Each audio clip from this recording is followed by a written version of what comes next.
Shalom, bendiciones. Qué gusto estar una vez más con todos ustedes. Agradecido al eterno Salvador que nos permite compartir este tiempo maravilloso. Gracias a ustedes y a todos los colaboradores de este programa, de que podemos llegar a sus hogares, podemos llegar a tu casa, donde quiera que te encuentre, para transmitir la verdad bíblica, la verdad de la palabra de Dios, sin tapujo y sin ningún tabú. Hablar las cosas como deben ser, para bendición del pueblo escogido. Y el día de hoy quiero compartir contigo algo muy interesante que tiene que ver con la confianza en Dios. La confianza plena que debemos depositar en nuestro Creador, que nos creó y nos hizo para gloria y honra de su nombre. Sabemos cuántos temas y cuántas personas han tratado el asunto de confiar en Dios, ¿verdad? Especialmente con el dinero. Y de eso quiero hablarte hoy.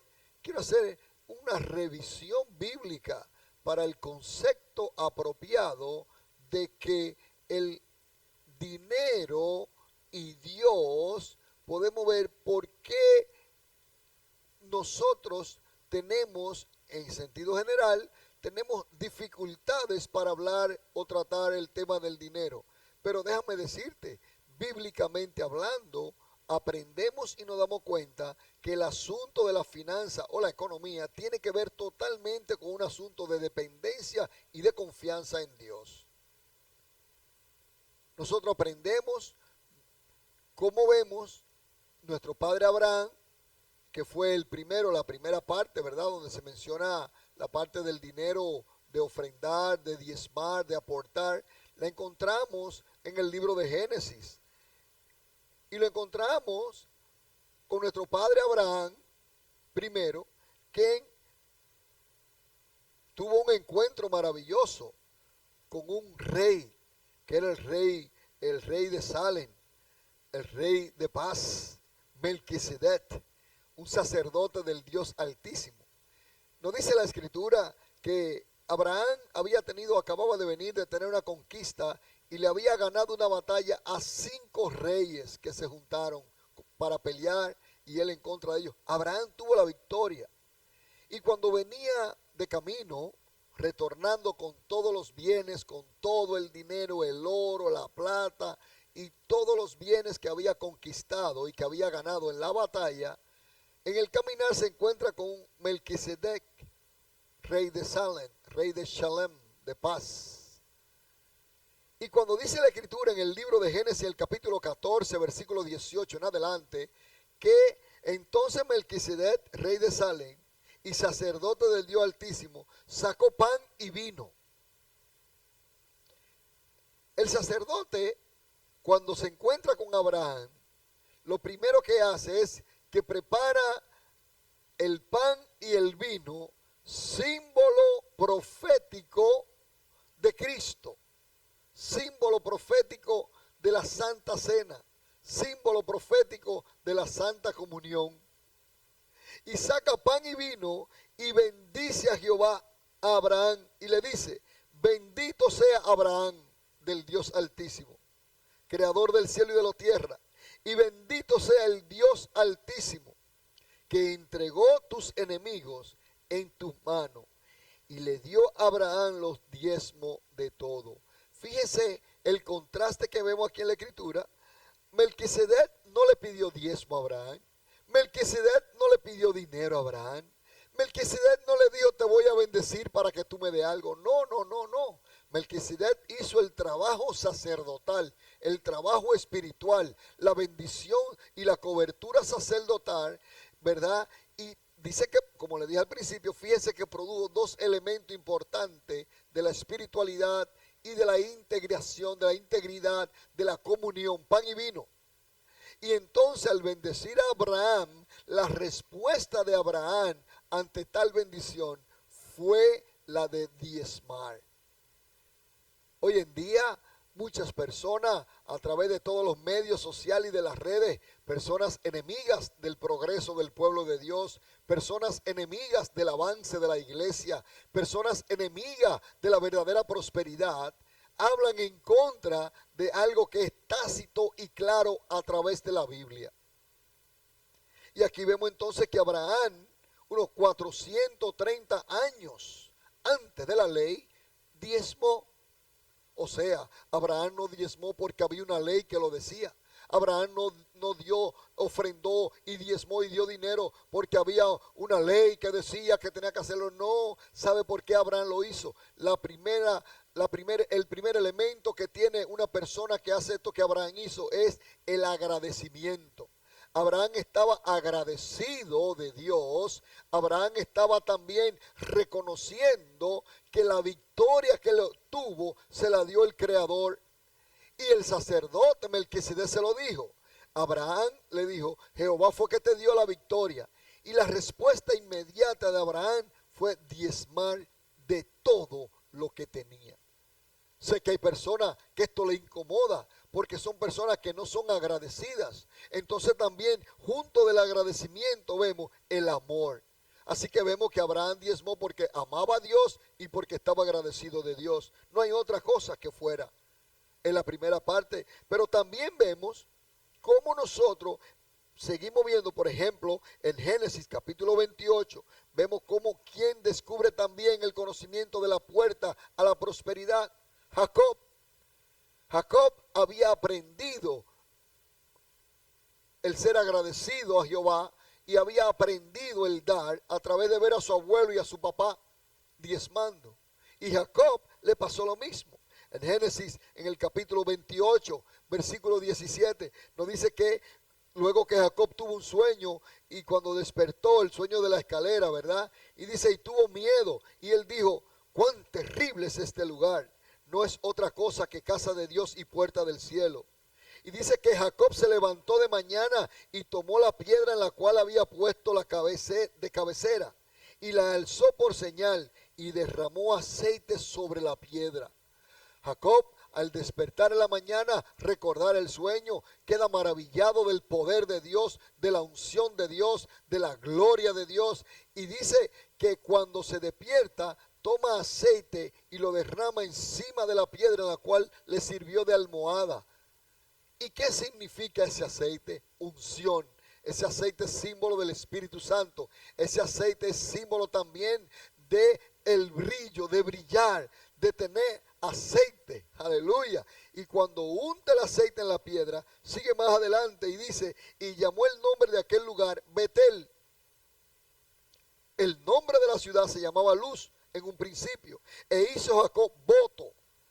Aquí vemos importante, Jacob hace un juramento. Jacob hace un voto. Jacob hace un pacto, ¿verdad? Y ese pacto dice, ¿cómo fue el pacto? Aquí lo dice. Ese pacto fue, él dijo, si fuere Dios conmigo y me guardare en este viaje en que voy y me diere pan para comer y vestido para vestir, y si volviere en paz a casa de mi padre, Jehová será mi Dios. Y esta piedra, a la cual él echó el aceite, y esta piedra que he puesto por señal, será casa de Dios. Y de todo lo que me dieres, el diezmo apartaré para ti. Jacob hace un pacto con Dios. Y en la piedra, mira lo que dice, y esta piedra será la señal. Y esta piedra será casa de Dios. Se parece cuando Cristo le dijo a Pedro, Pedro, piedra, tú serás. Y ordenó a Pedro, ¿verdad?, ser el principal de los apóstoles. Y dijo, sobre esta piedra edificaré mi roca. La piedra significa solidez. Y Jacob hace el pacto y esta piedra es la señal. Y dice casa de Dios. Pero luego de eso, entonces sella ese pacto, sella ese voto con decir, y de todo lo que me dieres, el diezmo apartaré para ti. Qué interesante. Jacob tampoco tenía la ley para diezmar. No había ley. Él lo había aprendido de su abuelo, de su padre, de su parentela. Jacob sabía de la puerta a la bendición que abría el diezmar, de la puerta de prosperidad que había el diezmar a Jehová, el apartar ese diezmo por amor, apartar esa parte, la 10ª parte de todo lo que Dios le daba. Él dijo, lo daré a Jehová. Pero era por gracia, por agradecimiento, por amor, no por ninguna ley.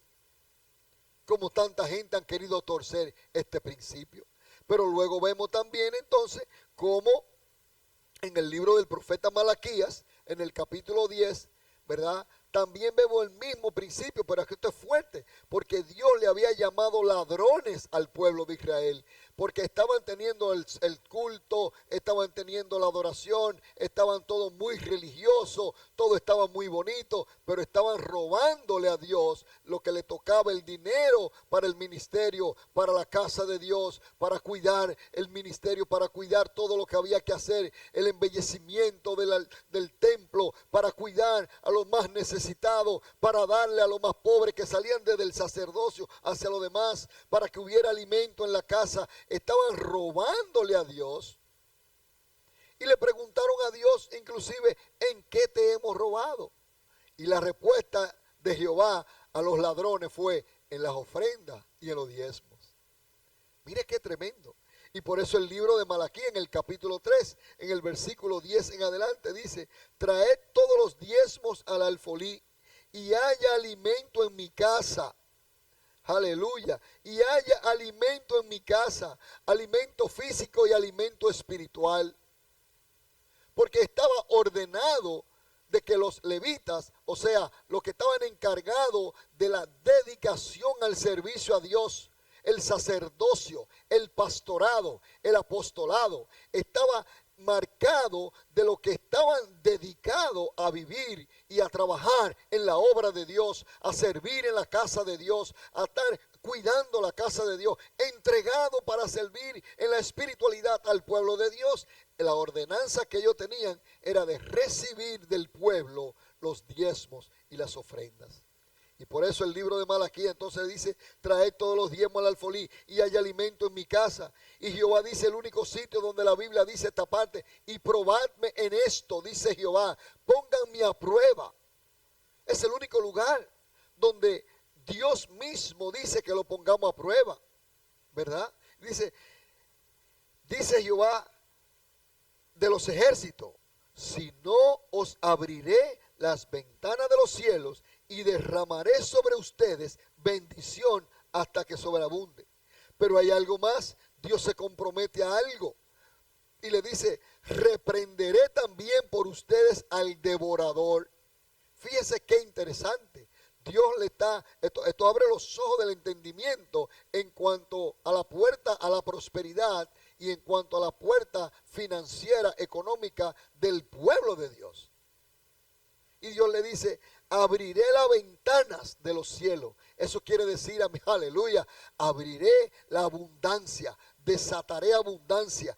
Dios mismo va a proveer y a facilitar, aleluya, el medio para que su pueblo sea prosperado. Cuando su pueblo obedece a la ley espiritual y a la obediencia del amor y del agradecimiento en cuanto a la finanza se refiere. Por eso Él se lo dice. Y destruiré y reprenderé al devorador por ustedes. Y dice Dios, y no destruiré el fruto de la tierra. Es decir, la obra de tus manos, la cosecha, lo que tú hagas de tu negocio. No lo va a destruir Dios. Dice, y vuestra vid en el campo no será estéril, dice Jehová de los ejércitos. Y todas las naciones os dirán bienaventurados, porque seréis tierra deseable. Fíjese cómo Dios está aquí dándole todas estas bendiciones al pueblo de Él, a su gente de Él. ¿Pero por qué? Con relación al diezmo y a las ofrendas. Hay una relación con eso. Pero hoy en día los falsos maestros y los falsos profetas, gente mala, que comienzan a hablar mentiras, que no son ningunos pastores ni profetas nada, y no tienen ninguna comunidad que lo vaquee ni lo apoye. Hablan de que no, que ya eso, que darle y ofrendar y diezmar. Entonces, ¿en qué momento eliminó Dios el diezmo? en ningún momento ha sido eliminado. Porque si el diezmar y ofrendar fue eliminado entonces ¿por qué si Dios tiene el compromiso de seguir bendiciendo y de reprender al devorador y de hacer que nosotros seamos bendición y de ser más, que nosotros seamos tierra deseable, que tú desees venir a la tierra de Dios, que tú desees estar con la gente de Dios y que los demás vean que tú eres tan próspero y tan bendecido en Cristo Jesús, aleluya, que te envidien y que te miren con esa cosa? ¿Pero por qué? Porque hay una relación coherente y recíproca entre una cosa y la otra. El que no lo pueda ver, no sé qué pasa. Dice bien claramente, y será tierra deseable, dice Jehová de los ejércitos. En otra palabra, no lo dice el hombre, lo dice Dios. Pero vemos más adelante. Nosotros encontramos, mucha gente dice, bueno, pero que eso fue en el Antiguo Testamento. No, amado. El dinero no tiene que ver nada con el viejo ni el nuevo. El dinero es el dinero siempre. La prosperidad de Dios tanto antes como ahora. Esta palabra profética de Malaquías no tiene que ver nada con el Antiguo Testamento ni con el Nuevo Pacto. Tiene que ver simplemente con el amor, el compromiso, el agradecimiento y también tiene que ver con la relación de intimidad que el pueblo tiene que tener con Dios, aún con el dinero. Aún con el dinero. Ahora, ¿cómo sabemos nosotros que en el Nuevo Testamento no fue eliminado el diezmo? Como dicen muchos falsos maestros y falsos pastores y gente que tiene miedo de enseñar esta cosa, porque saben que van a ser criticados, pero no importa, porque eso no viene al caso, porque los demonios siempre están criticando y el diablo siempre está hablando todas las cosas en contra de los hombres de Dios. Nosotros encontramos también en el Nuevo Testamento, en una ocasión, yo sé que usted lo sabe, el Señor Jesucristo puso un ejemplo de dos personas que fueron al templo. Uno era un fariseo y otro era, ¿verdad?, un publicano. Y uno dijo, yo diezmo, yo doy, yo diezmo de todo. Y entonces el otro dijo, bueno, Señor, perdóname mis pecados, yo también traigo lo mío, pero humildemente. Uno daba con arrogancia y el otro daba con humildad. Y también Jesús dijo ahí mismo en esa escritura que teníamos que hacer una cosa sin dejar de hacer la otra. Jesús hablaba de misericordia y de amor, pero también que había que seguir diezmando y ofrendando, porque con eso era el sostenimiento de la obra ministerial aquí en la tierra, de la iglesia, del cuerpo de Cristo. ¿Y cómo sabemos eso? En el libro de Hebreos, si vamos al Nuevo Testamento, en el capítulo 7 de Hebreos, en el versículo 1 en adelante, son tremendos los primeros 8 versículos, 9 versículos sobre este asunto de la finanza, de la economía y de las puertas a la prosperidad. Dice, porque este Melquisedec, rey de Salem, sacerdote de Dios Altísimo, que salió a recibir a Abraham, ¿ve?, que volvía de la derrota de los reyes, 5 reyes, derrotó a Abraham. Y Melquisedec le dijo, y lo bendijo. Y dice, versículo 2, a quien asimismo dio Abraham los diezmos de todo, cuyo nombre significa primeramente rey de justicia, y también rey de Salem, esto es, rey de paz. ¿Quién es el rey de paz? ¿Quién es el rey de justicia? No es otro que nuestro Señor Jesucristo, que estaba Melquisedec en una representación completa del sacerdocio real, del sacerdocio celestial, del sacerdocio ministerial. Representaba la figura de Cristo Jesús, representando al Rey de Reyes y Señor de Señores. Y entonces realmente a quien Abraham diezmó no fue realmente al hombre en la tierra, sino al que estaba en los cielos. Eso lo explica el apóstol aquí en Hebreo. El versículo 3 dice que Melquisedec no tenía padre, ni madre, ni genealogía, y que ni tiene ni principio de día, ni fin de vida, sino que era hecho semejante al Hijo de Dios. Míralo ahí. Permanece sacerdote para siempre. Cristo es nuestro sacerdote para siempre. Así que por eso el apóstol sigue diciendo en el versículo 4, considera pues cuán grande era este, que aún Abraham, el patriarca, dio diezmo del botín.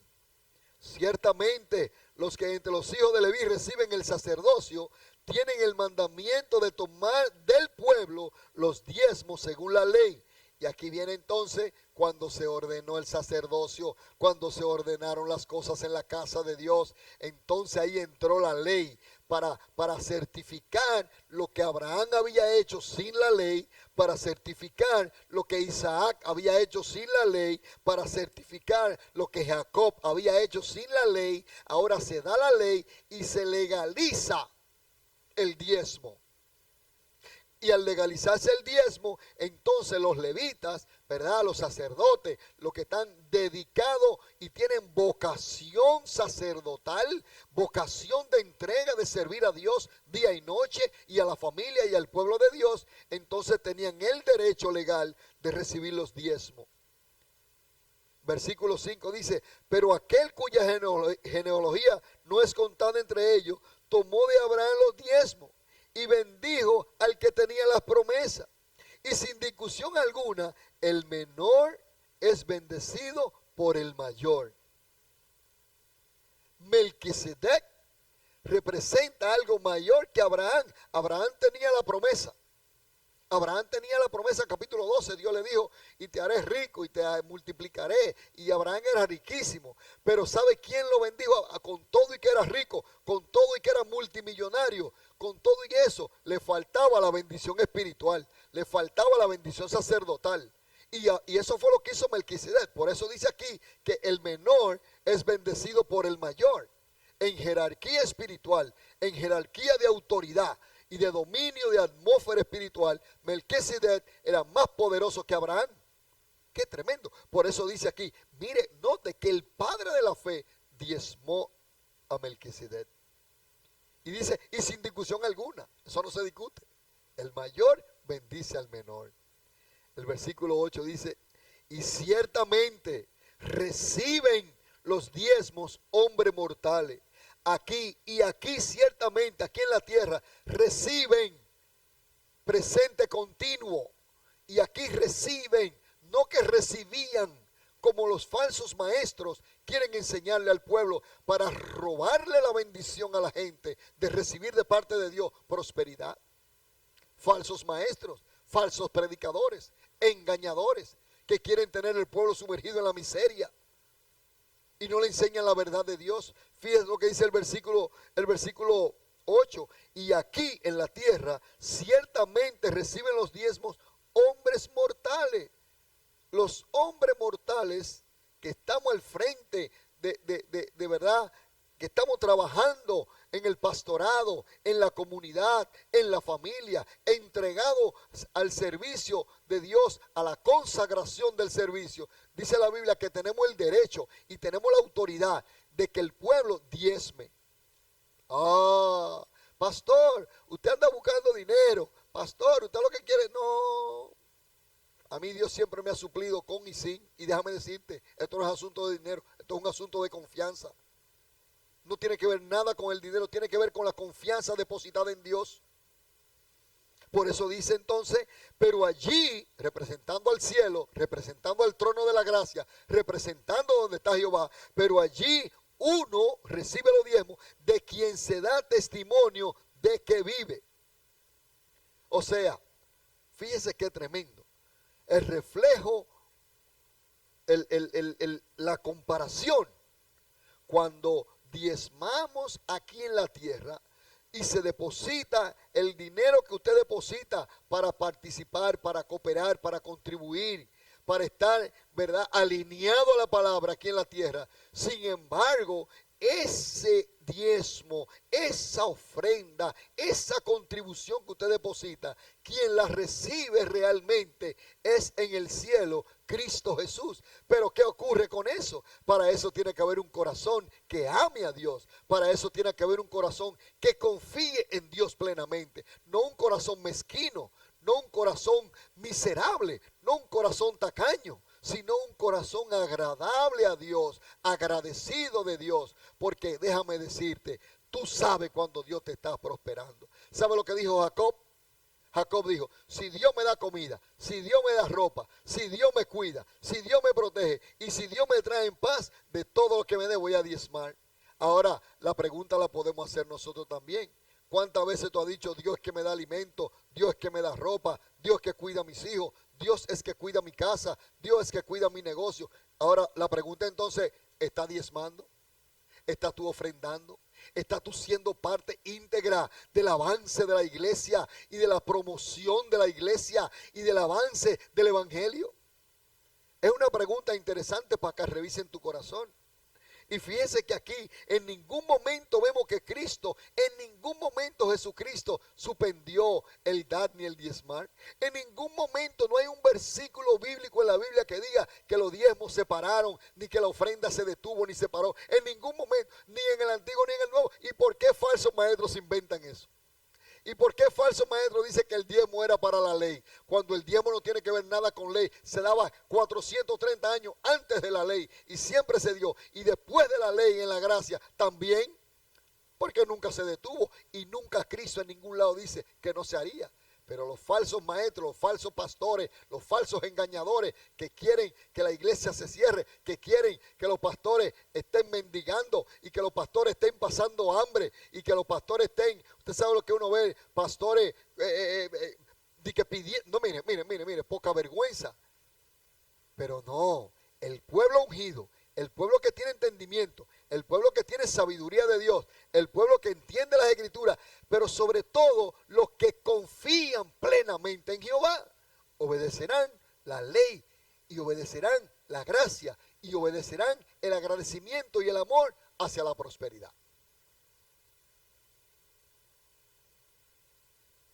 El versículo 9 de Hebreos 7 dice, y por decirlo así, en Abraham pagó el diezmo también Leví, que recibe los diezmos. Es decir, el sacerdocio pagó los diezmos sacerdotales en Abraham. Abraham fue quien abrió esa puerta de bendición para que también entonces en él se cumpliera de que los sacerdotes, los que estaban dirigiendo al pueblo y los que dirigen al pueblo, pues en Abraham están cubiertos con sus diezmos, con sus ofrendas. Porque, vuelvo y te repito, amado, el dar para la obra de Dios, el sembrar la semilla financiera en la obra de Dios, no es un asunto de dinero. No. Es un asunto de plena confianza y de amor a la obra de Cristo. Yo espero que la palabra de Dios misma te haya convencido y que tú puedas mirar que el único interés que Dios tiene en su palabra con referente a la economía, el único interés que Dios tiene con referente a la finanza y bendecirte, es para que tú seas prosperado. No Dios, es para que tú recibas los beneficios de la prosperidad que viene del cielo. Eres tú y tu casa. En realidad, en el libro de Malaquías, cuando leemos con cuidado, vemos que lo que Dios le está dando es una oportunidad al pueblo para que sean bendecidos. Jehová da una oportunidad a tu vida de que tú seas prosperado en todo lo que tú hagas cuando tú entres por esa puerta que te lleva a la prosperidad. Es Jehová quien está dando una oportunidad. Léalo con cuidado para que usted vea. Dios está diciéndole al pueblo, yo quiero bendecirte, yo quiero prosperarte, yo quiero que el diablo no toque tu finanza, lo que Dios dice. Yo quiero que la enfermedad no toque tu casa para que no se gaste el dinero que tú tengas. Pero es Dios dándote una oportunidad. Pero cuánta gente tergiversan y tuercen ese principio. Pero obviamente son personas que no han nacido de nuevo y que no tienen el corazón de la generosidad para dar en la obra de Dios. Yo no lo encuentro complicado porque veo las escrituras muy claras. Jesús nunca se opuso a tal cosa y nunca dijo que se acababa. Así que, amado, yo te invito y te motivo a que tú entres en ese caminar, a que la obediencia maravillosa a la prosperidad espiritual, a la prosperidad intelectual, a la prosperidad de salud y a la prosperidad financiera llegue a tu casa, llegue a tu negocio, llegue a tus hijos y a la generación por venir, como le pasó a Jacob, que vio a su abuelo y a su papá diezmando y él también lo hizo. Sencillo. Así que te motivo, amado, a que tú aprendas esto tan maravilloso y que en este tiempo desate sobre tu vida lo que está prometido en la palabra de Dios. Que la paz del Eterno, que la paz de Cristo y que la bendición y la abundancia que proviene del cielo sean sobre tu vida. Dios te bendiga ricamente y será hasta la próxima. Shalom, shalom, bendiciones.